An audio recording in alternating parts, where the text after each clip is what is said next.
Welcome back, Focus Learners. Today's explainer is going to take us on a really fascinating ride. Literally, we're going to connect the foundational 1920s psychoanalysis of Sigmund Freud directly to a brand new 2024 empirical study on traffic psychology. Now, I know that sounds like a massive leap, right? But stick with me, because by the end of our time together, you'll see exactly how a century-old model of the human mind perfectly explains the modern dynamics playing out on our highways every single day. To hook us right into this concept, listen to this famous quote from Freud's 1923 essay, The Ego and the Id. He wrote, "The ego is that part of the id which has been modified by the direct influence of the external world. It is like a man on horseback who has to hold in check the superior strength of the horse." This beautifully sets the stage for our extended metaphor today. Freud actually used this exact imagery a lot, a rider trying to control a powerful, sometimes unpredictable mount to explain how our minds work. Section 1. The Rider and the Mount. To understand human behavior, Freud essentially divided the mind into three distinct, highly interactive agents that are in a constant, lifelong battle for control over our actions. Now, these aren't physical parts of the brain you can spot on an MRI, but rather theoretical constructs that dictate how we navigate our needs, our morals, and reality itself. Section 2. The id, our primal engine. Let's start with this deepest, oldest part of the mind. If we're using a modern vehicle metaphor here, the id is absolutely the throttle. Freud described it as a dark, inaccessible reservoir of energy. It is entirely unconscious. It knows zero rules, it has no concept of time, and it definitely doesn't ask for permission. It operates purely on what Freud called the pleasure principle, meaning it wants what it wants right now, seeking only the thrill of immediate satisfaction and the discharge of tension. Section 3. The superego, our moral brakes.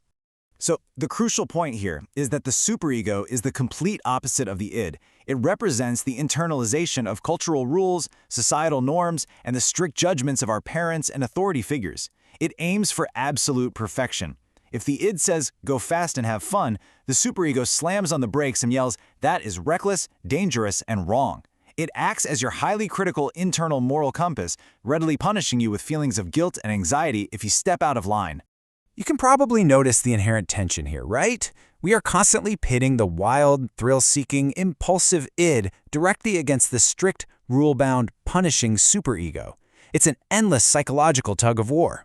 If the id had its way entirely, we'd be feral.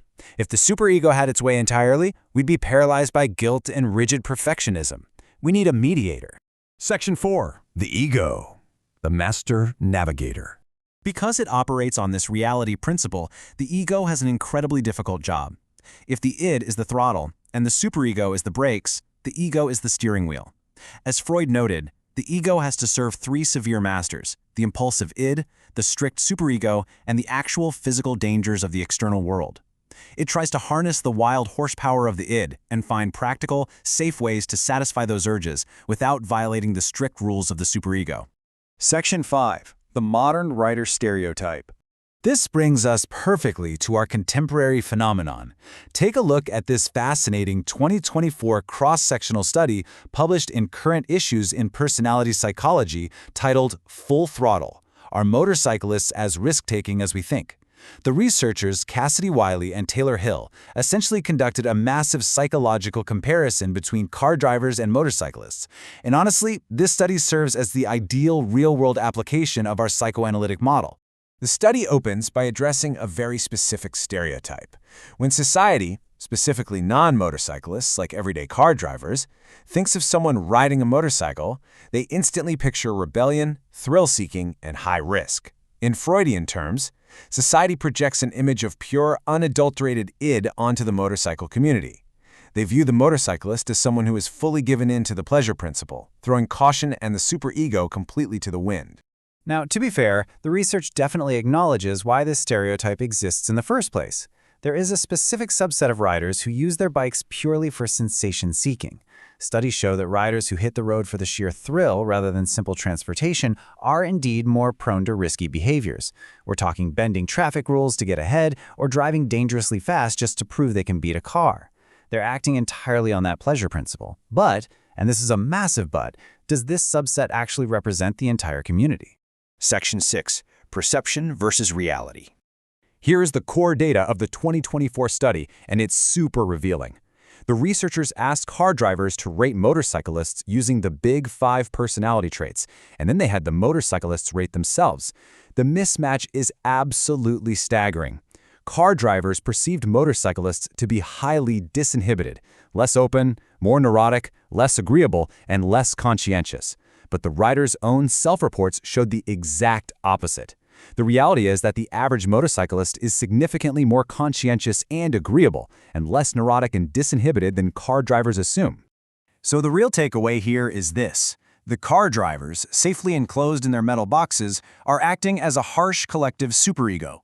They're looking at a group of people enjoying a dynamic, potentially dangerous machine, and they instantly judge them negatively.